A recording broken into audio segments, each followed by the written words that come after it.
अस्सलाम वालेकुम स्टूडेंट्स। बच्चों, प्लांट टिश्यूज हम लोग पढ़ रहे थे।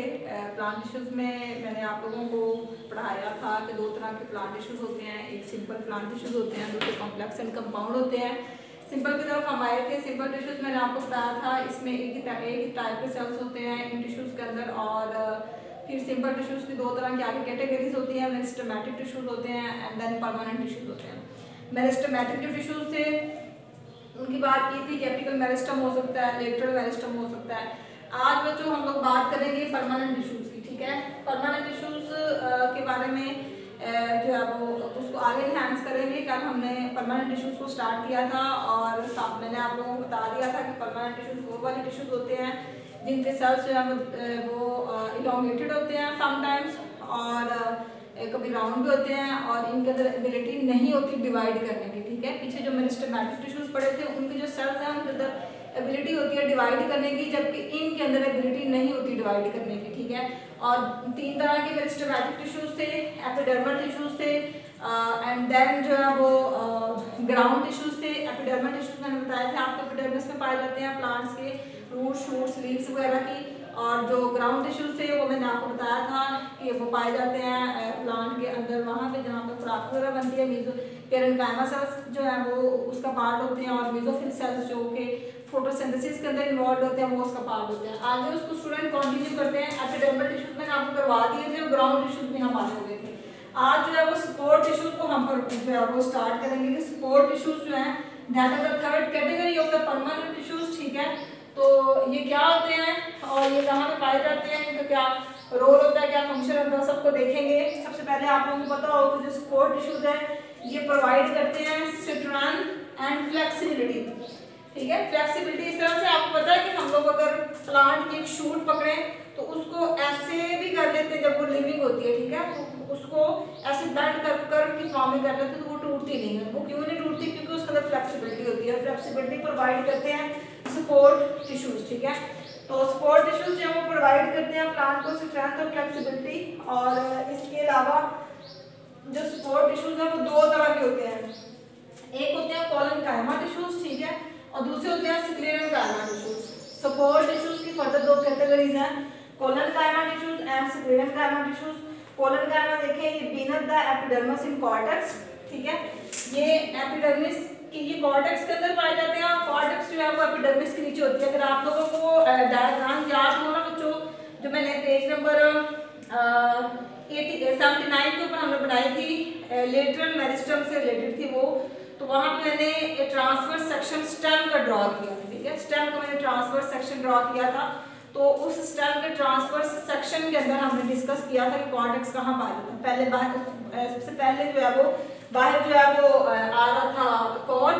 ठीक है, कॉर्ड कैम्बियम आ रहा था, epidermis cork cambium and then cortex. ठीक है, तो कॉर्टेक्स के अंदर जो है ये कोलेनकाइमा टिश्यूज पाए जाते हैं। किसके कॉर्टेक्स के? यंग स्टेम के। ठीक है, वो स्टेम्स जो अभी ग्रो कर रहे हैं, यंग है बिल्कुल। ठीक है, यंग से मुराद आप ये मत समझना कि जो बिल्कुल मैच्योर है, जो प्लांट अभी ग्रो कर रहा है जिसकी एज अभी थोड़ी है, ग्रोइंग स्टेम है, तो उसके जो यंग स्टेम होता है उसके अंदर जो है कोलेनकाइमा टिश्यूज पाए जाते हैं। देन मिड रिब्स में पाए जाते हैं। ठीक है, फॉर एग्जांपल ये लीफ है, ये एक लीफ है हमारे पास, और ये इसके सेंटर में मिड रिब होती है। ठीक है, और ये इसकी वेन्स होती है, अगर आपने पढ़ा हो लीफ का स्ट्रक्चर। तो ये जो सेंटर में इसकी मिड रिब है, it is made up of the collenchyma tissues. ठीक है, फिर पेटल्स ऑफ फ्लावर्स, फूल की पत्तियां। ठीक है, ये आपके पास फूल है, अगर कोई भी बहुत सिंपल सा मैं फूल को बना रही हूँ, तो ये इसकी पेटल्स हैं। ठीक है, पेटल्स। तो पेटल्स ऑफ फ्लावर में क्या पाया जाता है? Collenchyma tissues. इनका काम क्या होता है कि इन्होंने प्लांट के उस ऑर्गन को स्ट्रेंथ प्रोवाइड करनी होती है और साथ ही साथ फ्लेक्सिबिलिटी प्रोवाइड करनी होती है। ठीक है, इसके सेल्स की शेप किस तरह की होती है? इलोंगेटेड सेल्स होते हैं। स्टूडेंट्स ये देखें, जैसे ये एक इलोंगेटेड सेल है, ये लंबा सा इलोंगेटेड सेल होते हैं, अनइवनली थिकन्ड प्राइमरी सेल वॉल होती है। जब मैंने आप लोगों को चैप्टर 4 के स्टार्ट पे थे हम लोग, तकरीबन 2-3 पेजेस के बाद जब हमने सेल वॉल का स्ट्रक्चर पढ़ा था, तो हमने देखा था कि प्लांट्स के अंदर कुछ सेल्स ऐसे होते हैं जिनमें प्राइमरी और सेकेंडरी सेल वॉल पाई जाती है। ठीक है, तो इनके अंदर कोलेनकाइमा टिश्यूज के सेल्स के अंदर प्राइमरी सेल वॉल होती है और वो अनइवनली थिकन्ड होती है। इसका मतलब है कहीं से पतली है, ठीक है। यहाँ से जो है ना वो मोटी है, फिर पतली हो गई है, फिर मोटी है, फिर मोटी है, ठीक है, फिर पतली हो गई। तो अनइवनली थिकन्ड है, कहीं से मोटी है, कहीं से पतली है, इलोंगेटेड लंबे सेल होते हैं, ठीक है। ये जो मैंने ऐसे एक बनाया ना, ये it is a cell, it is also a cell, it is also cell. तो ये एक एक जो ब्लॉक सा नजर आ रहा है आपको, ये सेल्स हैं, और ये सारे सेल्स मिलकर क्या बना रहे हैं, कोलेनकाइमा टिश्यूज। क्या बना रहे हैं, कोलेनकाइमा टिश्यूज, ठीक है। इलोंगेटेड सेल्स हैं, अनइवनली थिकन्ड प्राइमरी सेल वॉल है, फ्लेक्सिबल होते हैं, सपोर्ट प्रोवाइड करते हैं उन ऑर्गन्स को इन विच दे आर फाउंड। प्लांट के जिन ऑर्गन्स के अंदर ये पाए जाते हैं उनको सपोर्ट प्रोवाइड करते हैं, ये इनका फंक्शन होता है। होप सो आपको समझ आ गई है बच्चों। सपोर्ट टिश्यूज की बात की हमने, ये प्रोवाइड करते हैं strength and flexibility to the plants parts.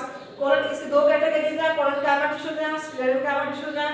Collenchyma tissues जो है वो कॉर्टेक्स के अंदर पाए जाते हैं, ठीक है, जो कि एपिडर्मिस के नीचे होता है, और यंग स्टेम्स के अंदर मिडरिब्स मैंने आपको बता दिया है कि ये लीफ है, इसके सेंटर पे मिडरिब है, इसके अंदर पाए जाएंगे, ठीक है। फ्लावर के पेटल के अंदर पाए जाएंगे, इलोंगेटेड होते हैं, लंबे होते हैं, ठीक है, और अनइवनली थिकन्ड प्राइमरी सेल वॉल होती है इनके अंदर। फिर फ्लेक्सिबल होते हैं ये, और सपोर्ट प्रोवाइड करते हैं उस ऑर्गन को जिसके अंदर ये पाए जाएंगे। आगे बच्चों स्क्लेरेनकाइमा टिश्यूज हैं। स्क्लेरेनकाइमा टिश्यूज देखें, composed of cells with rigid secondary cell wall. ये ऐसे सेल्स के बने होते हैं जिनकी रिजिड सेकेंडरी सेल वॉल होती है, ठीक है। आपको पता है कि जो रिजिड सेकेंडरी सेल वॉल है is made up of lignin, ठीक है, और ये जो है ये लिग्निन जो है ये मेन कंपोनेंट होता है वुड का, ठीक है, लकड़ी का। तो जो स्क्लेरेनकाइमा टिश्यू है बेसिकली कंपोज्ड ऑफ सेल्स, ऐसे सेल्स के बने होते हैं with rigid secondary cell wall, जिनकी सेल वॉल रिजिड होती है, सेकेंडरी होती है, ठीक है, और लिग्निन इज प्रेजेंट। लिग्निन जो है यहाँ पाया जाता है, ठीक है, सेकेंडरी सेल वॉल में लिग्निन पाया जाता है, ठीक है, और कंपोनेंट है वुड का, ठीक है। Lignin basically is the component of the wood, main component of the wood, ठीक है, मेन कंपोनेंट वुड का लिग्निन ही होता है। और mature sclerenchyma cells can not elongate and are dead. जो मैच्योर हो जाते हैं वो मजीद लंबे नहीं होते, वो अपने साइज में नहीं बड़े होते और वो डेड होते हैं, ठीक है। ये मैंने स्क्लेरेनकाइमा सेल्स बनाए हैं, ये वाले, ठीक है। आपको ये राउंड से थोड़ा बहुत से शेप जो नजर आ रही है, बेजल सी। तो ये जो है ये हमारे पास जो है वो स्क्लेरेनकाइमा टिश्यूज के सेल्स हैं, ठीक है। और इसके अलावा बच्चों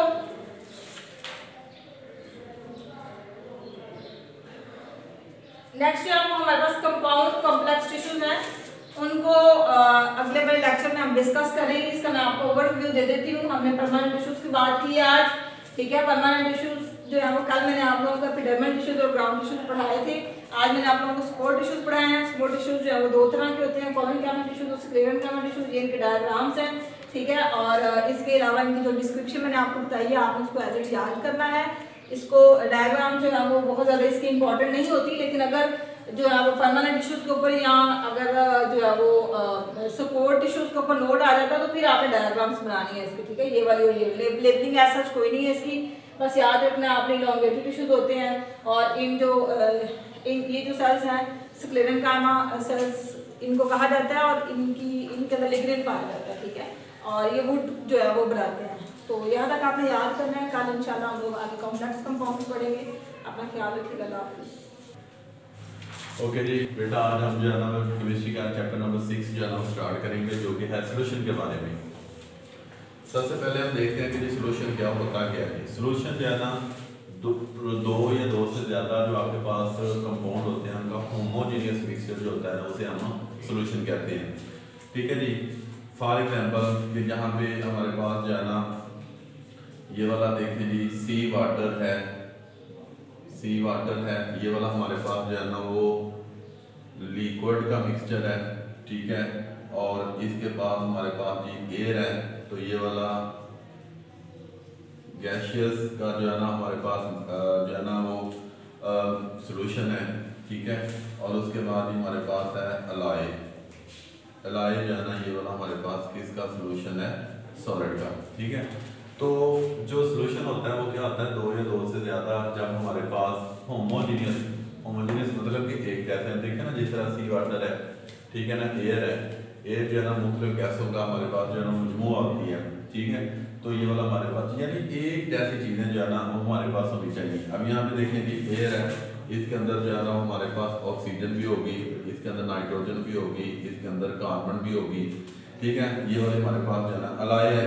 अलाय फॉर एग्जाम्पल के लिए हम जिंक का ले लेते हैं, जिंक का और कॉपर का, जब इन दोनों को मिलाएंगे तो हमारे पास जो है ना एक अलाय बन जाएगा, ठीक है। ये वाला तो हमारे पास था जी कि सोल्यूशन होता क्या है कि जब दो या दो से ज़्यादा हमारे पास जो है ना वो कंपाउंड होमोजीनियसली मिक्सअप होते हैं तो उनको हम जो है ना वो सोल्यूशन का नाम बोलते हैं। और सोल्यूशन भी जो है ना वो हमारे पास इसकी भी जो है ना वो 3 स्टेट्स होती हैं, और इसके सोल्यूशन की जो स्टेट्स होती हैं ये डिपेंड किस पे करती हैं कि जी जो सोल्यूशन के अंदर सॉल्वेंट होता है ना उसके ऊपर, जो सॉल्वेंट की स्टेट होगी वही हमारे पास जो है ना वो सोल्यूशन की स्टेट होगी, ठीक है। आगे अगला हमारे पास जो है ना ये है कि जी सोल्यूशन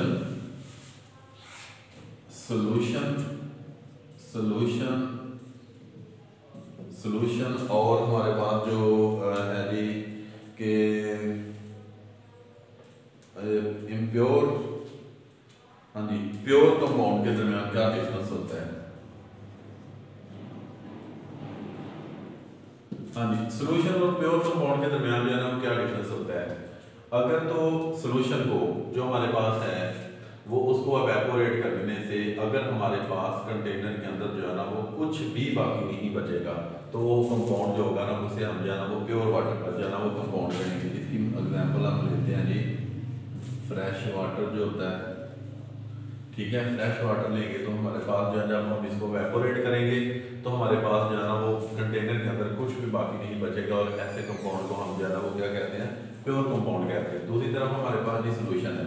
सोल्यूशन किसका, ये वाला शुगर प्लस जो है ना ये वाला वाटर का, ठीक है। जब वाटर के अंदर हम सोल्यूशन को शुगर को एड अप करेंगे तो हमारे पास जो सोल्यूशन बनेगा, जब हम उस सोल्यूशन को की वेपोरेशन करेंगे तो उसमें क्या होगा, जो वाटर होगा वो वेपर बनकर जो है ना वो उड़ जाएंगे, और जो हमारे पास शुगर है ना वो पीछे आपके पास कंटेनर में रह जाएगी, ठीक है। तो ये वाला हमारे पास जो सोल्यूशन है, तो अगर कंटेनर के अंदर कुछ बाकी बच जाएगा वेपोरेशन होने के बाद तो वो हमारे पास सोल्यूशन होगा, और अगर वेपोरेट होने के बाद जो है ना वो हमारे पास कंटेनर के अंदर जो है ना वो कुछ भी बाकी ना बचे तो आपके पास जो है ना वो प्योर कंपाउंड जो है ना होगा, ठीक है। उसके बाद अगला इससे रिलेटेड जो क्वेश्चन हमारे पास आता है वो है कि Y water is called a universal solvent, कि वाटर को जो है ना हम यूनिवर्सल सॉल्वेंट क्यों कहते हैं, क्योंकि वाटर को के अंदर जो हमारे पास अर्थ क्रस्ट के ऊपर जितने भी मतलब एलिमेंट होते हैं वो सारे के सारे जो है ना वो मोस्टली वाटर के अंदर जो है ना वो डिजॉल्व हो जाते हैं। तो इस वजह से हम जो है ना इस वाटर को जो है ना वो हम कहते हैं कि जो वाटर जो है ना हमारे पास एक यूनिवर्सल सॉल्वेंट है। अब यहाँ पे देखिए कि जो सॉल्वेंट है ये बार बार वर्ड यूज हो रहा है। सबसे पहले हम इसके बारे में पढ़ेंगे सॉल्वेंट क्या होता है, सॉल्यूट क्या होता है। ये हमारे पास जो है ना इसके कंपोनेंट है। सोल्यूशन के हमारे पास जो है दो कंपोनेंट होते हैं, ये वाला एक होता है सॉल्वेंट, दूसरा हमारे पास होता है सॉल्यूट। ये दो कंपोनेंट है, ठीक है, सॉल्वेंट और हमारे पास जो है ना ये वाला सॉल्यूट। अब सबसे पहले जी हम इसको करेंगे कि जी सॉल्वेंट क्या होता है। वो चीज जो ज्यादा क्वांटिटी के अंदर होती है उसे हम क्या कहते हैं जी, हमारे पास ये वाला सॉल्वेंट। सोल्यूशन के अंदर जो चीज ज्यादा क्वांटिटी में होती है उसे हम क्या कहते हैं, सॉल्वेंट कहते हैं।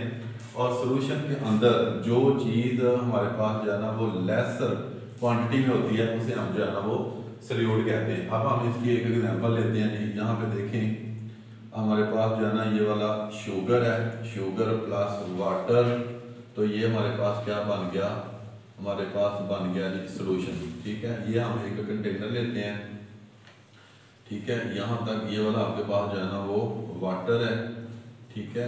तो इसके अंदर जो है ना वो हमने क्या कर दिया, इसके अंदर हमने शुगर को जो है ना वो एडअप कर दिया। जब हम इसके अंदर शुगर को एडअप करेंगे तो शुगर इसके अंदर जो है ना वो डिजॉल्व हो जाएगी। जैसे शुगर इसके अंदर डिजॉल्व हो जाएगी तो हमारे पास जो है ना वो एक सोल्यूशन बन जाएगा। अब यहाँ पे देखें कि जी फॉर एग्जांपल जो है ना वो हमने इसके अंदर ½ kg जो है ना वो शुगर डाली है, और हमारे पास जो वाटर है ना वो कितना है, हमारे पास जो है ना फॉर एग्जांपल के हमारे पास 4 kg है। तो अब यहाँ पे देखें कि हमारे पास जो है ना एक सोल्यूशन है। इस सोल्यूशन के अंदर कौन सी चीज़ जो है ना वो उसकी क्वांटिटी जो है ना वो ज़्यादा है। तो हमारे पास जो वाटर है वो देखिए 4 kg है, और हमारे पास जो शुगर है ना वो कितनी है 1/2 kg है। तो इसका मतलब ये हुआ कि इस सोल्यूशन के अंदर वाटर जो है ना वो क्या है, सॉल्वेंट है, और हमारे पास जो शुगर है ये हमारे पास क्या है जी, ये हमारे पास सल्यूट है। ठीक है जी। तो इस तरह मतलब जो है ना सोल्यूशन, अब यहाँ पे देखें कि हमने जो इसकी डेफिनेशन थी उसके अंदर पढ़ा था कि सोल्यूशन बनता ही तब है कि जब मोर देन 2 आपके पास कंपाउंड आपस में मिले। अब यहाँ पे देखिए शुगर भी एक कंपाउंड है, वाटर भी एक कंपाउंड है। 2 और मोर देन 2 कंपाउंड जब आपस में मिक्सअप होते हैं लेकिन वो होमोजीनियसली मिक्सअप हों।